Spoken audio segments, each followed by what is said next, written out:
Começando o último capítulo do livro Liberdade é uma Escolha e vamos fazer a nossa última reflexão em cima desse livro. E é muito interessante porque esse livro ele condiz muito com o episódio do Chimarrão Cósmico. Perdão, ele liberta, né? Então você pode assistir depois o episódio do Chimarrão Cósmico, é o episódio 20, em que nós iremos conversar sobre o perdão, ok? Depois é só ir ali no canal e ver lá na playlist do Chimarrão Cósmico. E o perdão ele é muito importante, né? É uma parte que, se você ainda carrega raiva, carrega mágoa de alguma situação, de alguma pessoa, dificilmente você consegue se libertar, né? Então, né, vamos lá para o capítulo 12. Não há perdão sem raiva. A prisão de não perdoar. Lembrando que, se você quiser aprimorar todas essas vivências, essas reflexões aqui, você pode trabalhar de forma meditativa no Meditar e Sereniter, ok? O link está na descrição. E começou já o método IE², que é o método de inteligência emocional e espiritual. E ali você aprende de uma forma bem diferente como lidar com as suas emoções, seus sentimentos, seja uma raiva, uma mágoa, uma tristeza, a ansiedade, o medo. Você aprende a como lidar melhor com cada uma dessas emoções que aparecem e as disfunções que aparecem junto delas. Então, não perca tempo, inscreva-se, o link também está na descrição. É isso aí por enquanto, tá? Vamos começar. As pessoas muitas vezes perguntam como pude perdoar os nazistas. Não tenho o poder divino para perdoar ninguém, muito menos para limpar espiritualmente as outras pessoas por seus erros. Mas eu tenho o poder de me libertar. Você também. O perdão não é algo que oferecemos a quem nos magoa, é algo que oferecemos a nós mesmos para que não sejamos mais vítimas ou prisioneiros do passado e possamos parar de carregar um peso que não oferece nada além de sofrimento. Outro equívoco sobre o perdão é acreditar que o caminho para ficar em paz em relação a alguém que nos prejudicou é dizer: não quero mais saber dessa pessoa. Não funciona dessa forma. Não adianta cortar a pessoa da sua vida. É preciso esquecer o rancor. Quando você diz que não pode perdoar alguém, está desperdiçando energia sendo contra em vez de atuar a favor de você e da vida que você merece. Perdoar não é dar permissão a alguém para continuar o magoando. Não é bom ser alvo de maus tratos, mas já aconteceu. E ninguém, a não ser você, pode curar a ferida. Esse tipo de libertação não é fácil de alcançar. Não é um processo rápido e muitas coisas podem atrapalhar. O desejo de justiça, de vingança, de um pedido de desculpas ou até um mero reconhecimento. Durante anos acalentei a fantasia de rastrear Joseph Mengele no Paraguai, para onde ele fugiu após a guerra. Eu fingiria ser uma simpatizante, uma jornalista, para ter acesso e então entrar na casa dele. Olharia em seus olhos e diria: sou a garota que dançou para você em Auschwitz. Você matou minha mãe. Queria ver a expressão em seu rosto, a verdade surgir em seus olhos, sem que ele tivesse como fugir. Queria que respondesse por seus erros, indefeso. Queria me sentir forte e vitoriosa porque ele estava fraco. Não queria exatamente vingança. De certa forma, eu sabia que fazer o outro sofrer não eliminaria minha dor. Mas por muito tempo essa fantasia me deixou satisfeita. Embora não tenha eliminado a raiva e o sofrimento, apenas adiado seu enfrentamento. É mais fácil se libertar do passado quando os outros veem a sua verdade, quando a realidade é exposta, quando o processo é coletivo. Justiça reparadora, julgamentos de crimes de guerra, comitês de verdade e da reconciliação. Quando os agressores são responsabilizados pelo mal que causaram e o tribunal do mundo mostra a verdade. Mas a sua vida não depende do que você recebe ou não de outras pessoas. Sua vida só depende de você. O que vou dizer a seguir pode ser surpreendente, mas a verdade é que não há perdão sem raiva. Por vários anos senti muita dificuldade em lidar com a raiva. Eu não a admitia. Era algo que me assustava. Pensei que me perderia nela. Que uma vez tomada pela raiva, ela nunca mais acabaria. que me consumiria totalmente.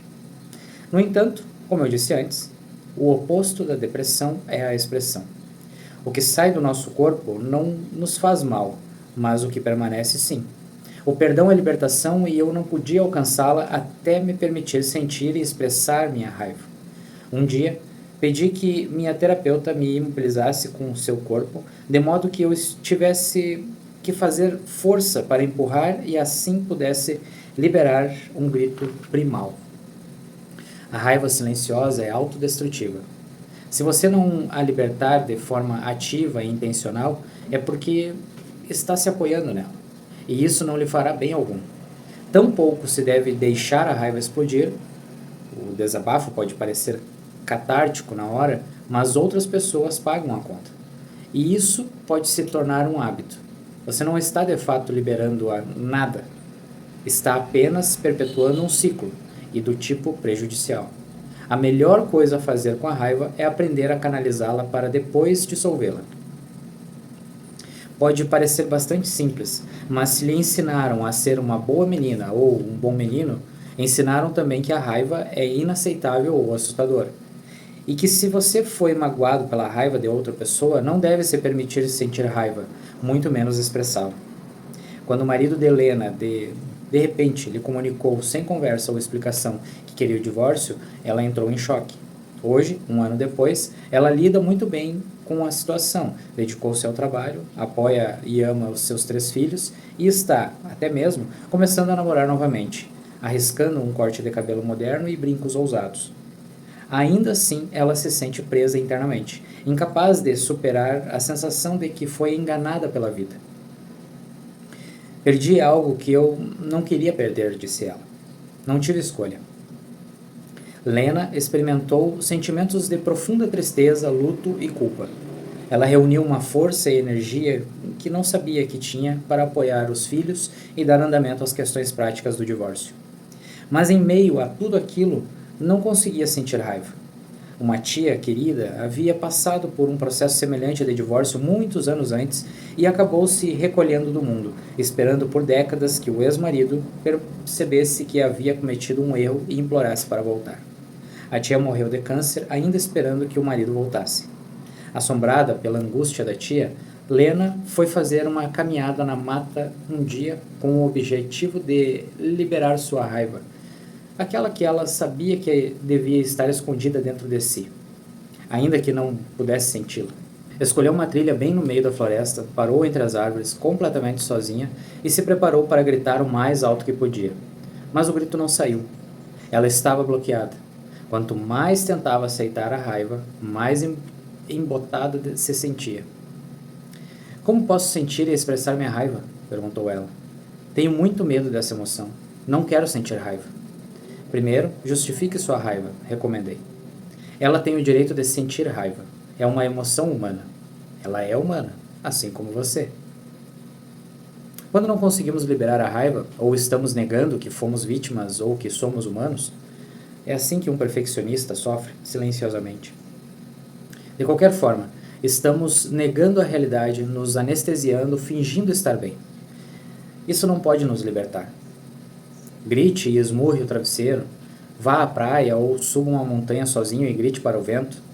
Pegue um pedaço grande de madeira e bata com ele no chão. Se cantamos sozinhos no carro, por que não podemos gritar sozinhos? Abra as janelas, respire fundo e, ao expirar, solte a voz e deixe que ela vá num crescendo até se tornar um grito mais alto e longo do mundo. Quando um paciente chega para a consulta com um jeito inflexível ou dissimulado, digo logo: estou com vontade de gritar hoje. Vamos gritar? E lá vamos nós gritar juntos. Se você tem medo de gritar sozinho, peça a um amigo ou terapeuta para gritar com você. Eu já fiz isso. Teve uma sessão que aconteceu isso, e aí eu incentivava o pessoal para gritar, ela não conseguia. Aí até que eu disse assim, então vamos fazer assim, ó, vamos pegar uma almofada e tu vai gritar na almofada primeiro. Aí no começo não vinha, falhava, até que uma hora ela conseguiu gritar. E eu digo, agora, pelo menos uma vez na semana, tu vai, faz a tua caminhada, vai lá pro meio da mata e grita, extravasa, bota para fora.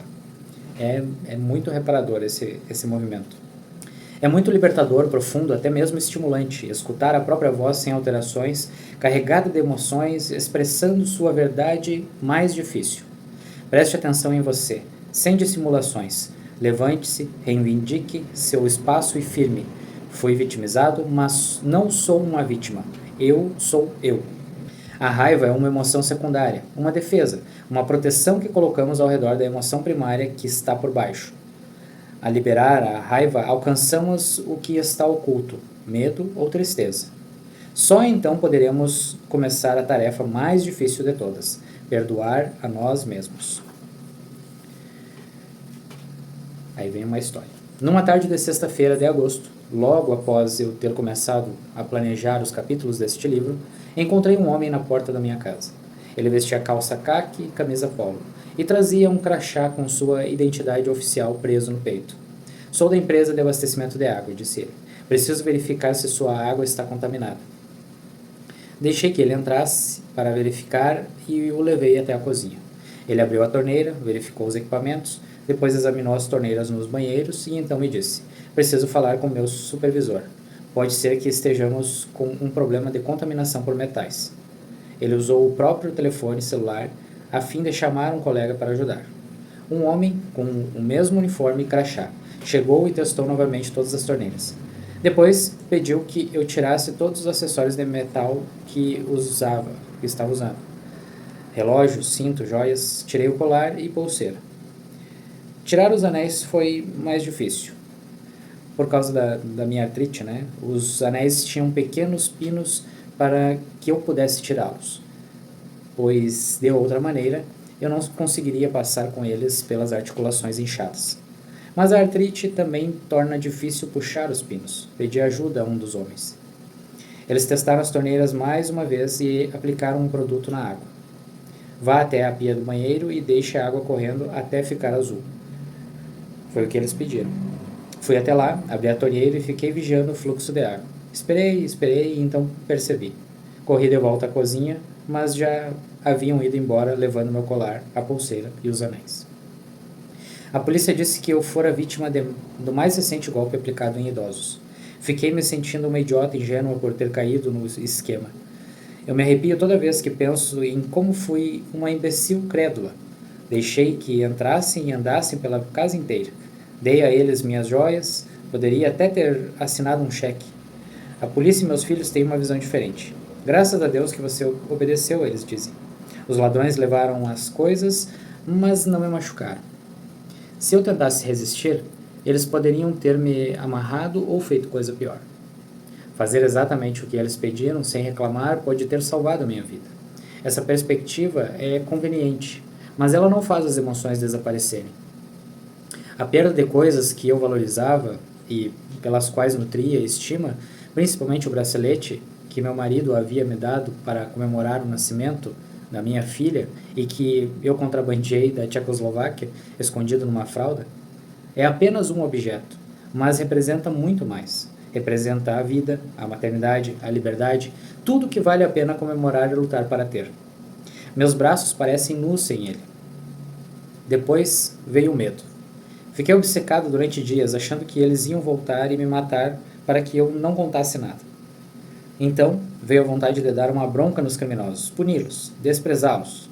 Foi isso que sua mãe lhes ensinou? Eu que imaginava gritando. Vocês não têm vergonha? E tinha ainda a questão da minha vergonha. Eu abri a porta, eu respondi às perguntas, obedeci aos comandos deles, ofereci a mão para que eles tirassem meus anéis. Eu odiava essa versão de mim, vulnerável, frágil, ingênua. Mas a única pessoa que estava me criticando era eu mesmo. O que estou dizendo é que a vida continua me dando oportunidades para escolher a liberdade, para me amar como eu sou, humana, imperfeita e única. Portanto, eu me perdoo e os liberto para que eu possa me libertar. Tenho uma vida para viver, trabalho para fazer e amor para compartilhar. Não tenho mais tempo para guardar medo, raiva ou vergonha. Muito menos para dar qualquer outra coisa àquelas duas pessoas que tiraram algo de mim. Não vou lhes dar nem um minuto a mais. Não vou lhes dar o meu poder. Em minha última viagem à Europa, Audrey e eu estivemos em Amsterdã, onde fiz uma palestra na casa de Anna Frank. Na casa Anna Frank. E depois fui homenageada da maneira mais incrível. A primeira bailarina do Balé Nacional Holandês coreografou e apresentou um balé inspirado em minha primeira noite em Auschwitz, quando dancei para Mengele.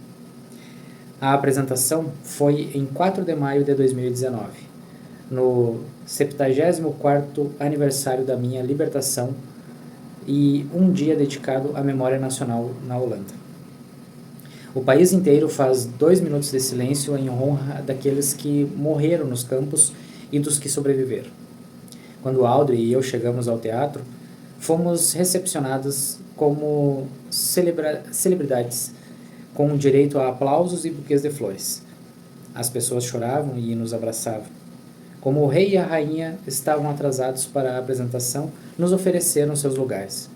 O espetáculo em si foi uma das experiências mais primorosas e afetuosas da minha vida.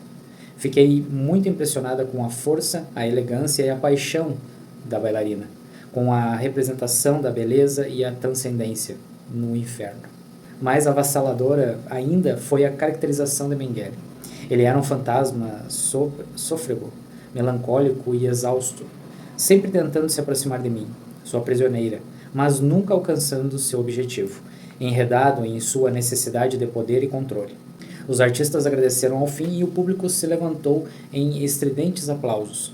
Bem quando as palmas começavam a arrefecer, a bailarina, com os braços cobertos de buquê, desceu do palco e caminhou na direção de onde Audrey e eu estávamos sentados. Um facho de luz iluminou exatamente onde estávamos. A bailarina me abraçou, os olhos cheios de lágrimas, e me ofereceu o maior buquê que recebeu. O teatro explodiu de emoção. Eu mal conseguia enxergar o caminho quando deixamos nossos assentos, pois meus olhos ainda estavam molhados de lágrimas. Precisei de muitos anos para trabalhar a raiva e a tristeza que eu sentia para liberar Mengele e Hitler e para me perdoar por ter sobrevivido. Mas ali, no teatro, com a minha filha, assistindo a um dos momentos mais sombrios do meu passado ganhar vida no palco, confirmei o que tinha percebido naquela noite no barracão, que apesar de Mengele ser todo-poderoso, apesar de escolher com aquele dedo grotesco, dia após dia, quem viveria e quem morreria, ele era mais prisioneiro do que eu. Eu era inocente e livre. Excelente, excelente. E aí agora ela vem com as estratégias, né? Será que estou pronto para perdoar? Pense em alguém que prejudicou ou magoou você. Veja se alguma afirmação soa verdadeira para você. O que ele fez foi imperdoável. Ele não merece o meu perdão. Estou pronto para lhe presentear com meu perdão. A questão é que, se eu perdoar, estou libertando a pessoa, permitindo que ela continue me magoando. Perdoarei quando houver justiça, um pedido de desculpas ou um reconhecimento pelo erro. Se você se identifica com algumas delas, é provável que esteja investindo sua energia contra alguém, em vez de a favor de você mesmo e da vida que você merece. O perdão não é algo que se dá a alguém, é como você se liberta. Outro. Reconheça e libere a raiva. Marque um encontro com sua própria raiva. Se a ideia de ficar zangado é muito assustadora para enfrentar sozinho, peça ajuda a um amigo próximo ou ao terapeuta. Justifique a sua raiva. Depois, escolha uma forma de canalizá-la e a elimine.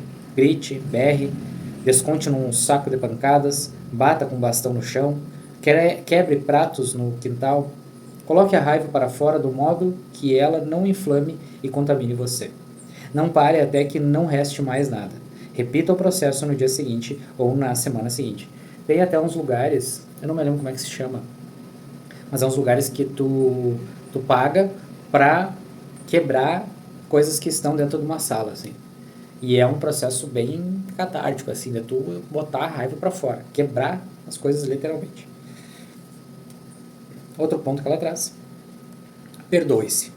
Se estiver com dificuldade para libertar alguém que o magoou, pode ser que esteja preso à sensação de culpa, vergonha ou crítica que carrega em relação a você mesmo. Nascemos inocentes. Imagine-se segurando um bebê em seus braços. Sinta o calor e a confiança desse pequeno ser. Observe os olhos curiosos, bem abertos, e as mãozinhas que se agitam como se quisessem absorver cada detalhe desse generoso e insondável mundo. Esse bebê é você. Diga, estou aqui. Eu vivo por você.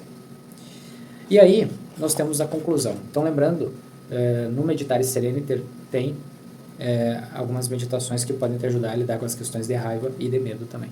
E de culpa, de mágoa, né? Tudo isso que estamos falando aqui. E, claro, no que você trabalha essas questões, o perdão fica mais fácil. E aí chegamos à conclusão. A dádiva. Não podemos acabar com o sofrimento. Não podemos mudar o que aconteceu, mas podemos escolher descobrir a dádiva em nossa vida. Podemos até aprender a valorizar a ferida. Há um ditado húngaro que diz que você encontrará a sombra mais escura embaixo da vela. Nossos lugares mais sombrios e mais iluminados, nossas sombras e nossas chamas, são entrelaçados. A noite mais terrível que enfrentei, a primeira em Auschwitz, me ensinou uma lição vital que desde então melhorou e fortaleceu a minha vida. As piores circunstâncias me deram a oportunidade de descobrir forças interiores que me ajudaram a sobreviver inúmeras vezes. Meus anos de introspecção, de solidão e de muito esforço como aluna de balé e de ginástica me ajudaram a sobreviver ao inferno. E o inferno me ensinou a continuar dançando pela minha vida. A vida, mesmo com seus inevitáveis traumas, sofrimentos, lutos, angústias e mortes, é uma dádiva. Uma dádiva que sabotamos quando nos prendemos aos nossos medos de punição, de fracasso e de abandono, a necessidade de aprovação, a vergonha, a culpa, a superioridade, a inferioridade, a necessidade de poder e controle. Celebrar a vida é descobrir a dádiva que existe em cada acontecimento, mesmo nas horas mais difíceis, quando não sabemos se é possível sobreviver. Celebre a vida e pronto. Viva com alegria, amor e paixão. Muitas vezes achamos que se superarmos uma perda ou trauma, se formos felizes e continuarmos a crescer e evoluir, estaremos desonrando os mortos ou o passado. Tudo bem sorrir, tudo bem ser alegre. Mesmo em Auschwitz, nós festejávamos o tempo todo na nossa imaginação, preparando banquetes imaginários e discutindo a quantidade de cominho que se põe no pão de centeio e a quantidade de páprica que vai no frango à moda húngara. Numa noite até tivemos um concurso de peitos. Adivinhe quem ganhou? Não posso dizer que tudo acontece por uma razão, que há um propósito na injustiça ou no sofrimento. Mas posso dizer que a dor, a dificuldade e o sofrimento são dádivas que nos ajudam a crescer, a aprender e a nos tornarmos a pessoa que estávamos destinados a ser. Nos últimos dias da guerra, estávamos morrendo de fome e surgiram casos de canibalismo no campo. Eu permanecia imóvel no chão, lamacento, tendo alucinações por causa da fome, rezando para encontrar uma maneira de continuar viva sem ter que comer carne humana. Daí, uma voz me disse: tem grama para comer. Mesmo às portas da morte, eu podia escolher. Eu podia escolher qual tufo de grama comer. Eu costumava perguntar, por que eu? Mas agora eu pergunto, por que não eu? Talvez eu tenha sobrevivido para poder escolher o que fazer com o que me aconteceu e como estar aqui agora. Para que eu possa mostrar às pessoas como escolher a vida, para que meus pais e todos os inocentes não tenham morrido em vão. Para que eu possa transformar todas as lições que aprendi no inferno num presente que ofereço a você agora. A oportunidade de decidir o tipo de vida que você quer ter, descobrir o potencial inexplorado que reside na sombra e resgatar quem você realmente é. Você pode também escolher desistir da prisão e se esforçar para ser livre, encontrar em seu sofrimento suas próprias lições de vida, escolher qual legado deixará para o mundo, transmitir o sofrimento ou transmitir a dádiva. Muito bom. Espero que tenham gostado de todas as reflexões trazidas nesse livro. Como eu disse lá no início, né, para mim no início ele era um livro muito pesado, por alguns exemplos, algumas histórias que ela trazia, né, mas eu entendo que é justamente para mostrar que mesmo em situações assim, nós temos a escolha de se libertar, né? Afinal, a liberdade é uma escolha. Então, agradeço a você mais uma vez por ter assistido. e nos vemos em breve num próximo Reflexões da Leitura ou em outro livro em outro vídeo aí que você queira assistir, certo? Nos vemos em breve, até mais.